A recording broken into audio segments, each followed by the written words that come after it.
the things I want to find out from you is about record labels. So in the 90s, and Mm. another thing that we got in the 90s were our boutique labels, Bad Boy, SoSo Def, all this Oh stuff, yeah. which in itself, which was strange because we had that in the 60s with Motown. So Motown had this reputation of producing a pool of talent, and everyone says, oh, if it's a Motown act, it must be good.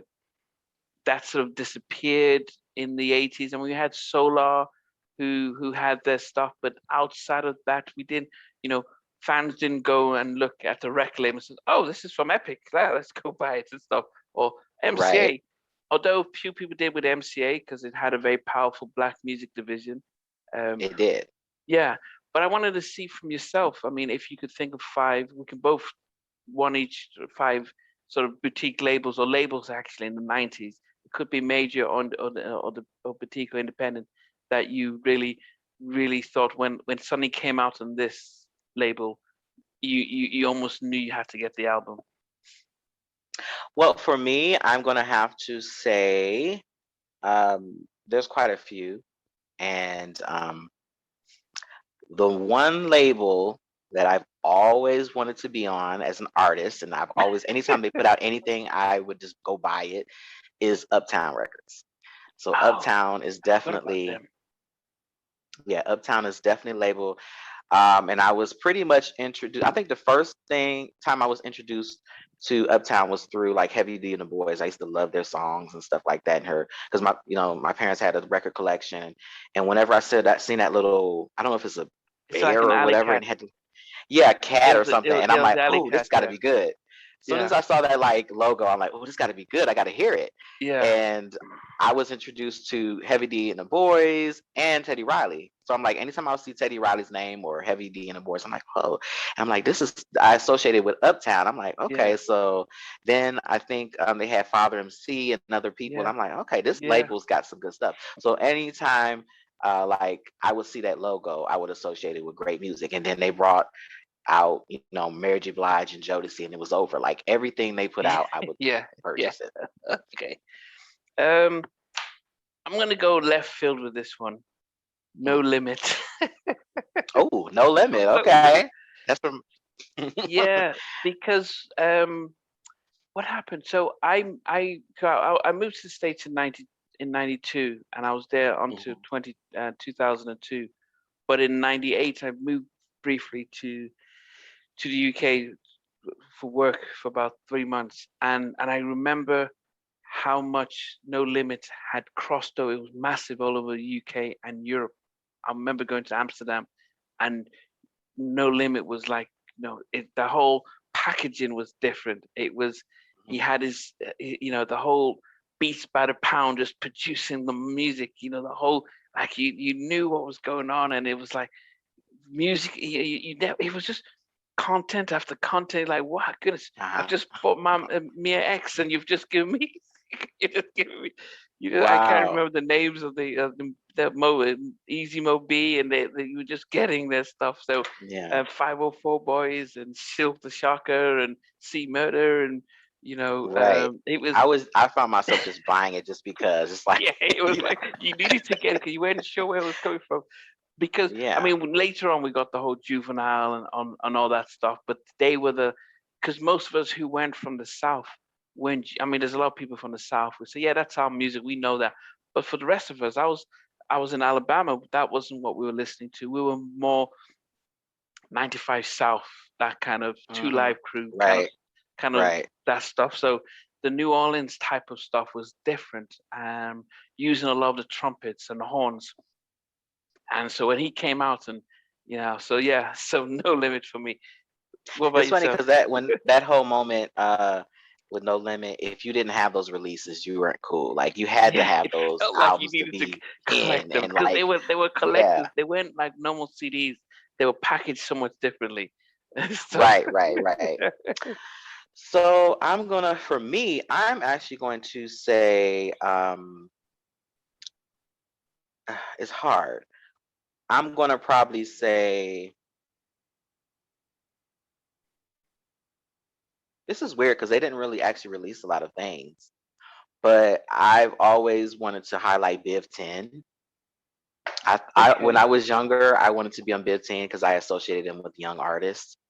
But they brought us Boys to Men, Mm. 702, um, Another bad creation. Another Bad Creation. Aisha. So Playground. yeah, right. Spider-Man. Yeah. So Yeah. I don't know. They had a quick little hot moment, and everything that associated with Big Ten is just like I was like I wanted to have a piece of it. And then they even had like their little compilation album where they had all of their artists Yeah. Yeah. on Yeah. it. I think they put out a couple of singles, but that was an exciting little moment. And I was happy for Michael Bivins because, of course, I knew he's from BBD, and Yeah. later on I would find out he was also from New Edition, which Okay. that was like the '80s, and I didn't know about that. But so it was just cool, and I liked all of the albums that they put out. I even had a group called Subway. Pretty much all of the albums that they released as a Mm. label, I've bought. So Well, that was one for. I'll tie in with that because I just recently interviewed KG from Naughty by Nature, and I asked him about when he came up with his own label, Divine Mill, and he said he Right. was inspired by what Michael Bivins Biv 10, and he said that was Oh, who inspired him to come up with his own album label. So I'm gonna actually bring in Divine Mill because they I came was out with literally going to say that too, but. Next, Mhm. Jaheim, um, Coffee Brown, and in some aspect that will tie in Zane in there, Yeah, even though they came out with Motown, but he did the production, but Hilltown. Yeah. yeah, but because he they I did ask him, and it will come out later about the production sounded the same. That kind Mhm. of I can't even. There's a way his production came from Next that you'd hear on Jaheim, you'd hear some in Janae, and even Coffee Brown. He says, yeah, because it was in the same kitchen. We cooked it all up Right. together. Right. But for somebody to come from hip hop to be able to produce some real massive soul albums and R&B albums, I had to because most people would say without realizing that they bought a Divine Mill, they bought all the Jaheim stuff, they were buying Next, they were buying the Janae stuff, they were rocking to the Coffee Brown stuff. So I've got to give KG his props for that. Okay. Well, for me, um, this one is pretty obvious. I mean, I can't have this conversation without mentioning this label, Bad Boy Records, Bad Okay. Boy Entertainment. And it was just a movement. Like, it's one of those labels that they were just back to back success. And it was almost an extension of Uptown. It was Mm, like, Diddy or Puff Daddy took his trajectory from, it was just like an upward trajectory after he left mm, Uptown.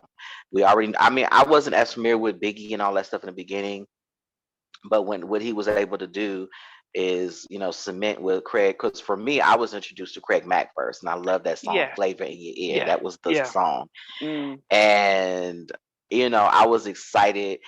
And then when he put out, the Notorious B.I.G., and he was able to make this guy that's black and ugly as ever, whatever that song, that lyrics, he made this guy that was not traditionally what you would look at as, you know, a star, him successful. And it was just the music and everything. And then when he showed that he can also do R&B with Faith Evans and Faith, 112 and 112, Total, just Carl great Thomas, talents, and it's just Mario, everything.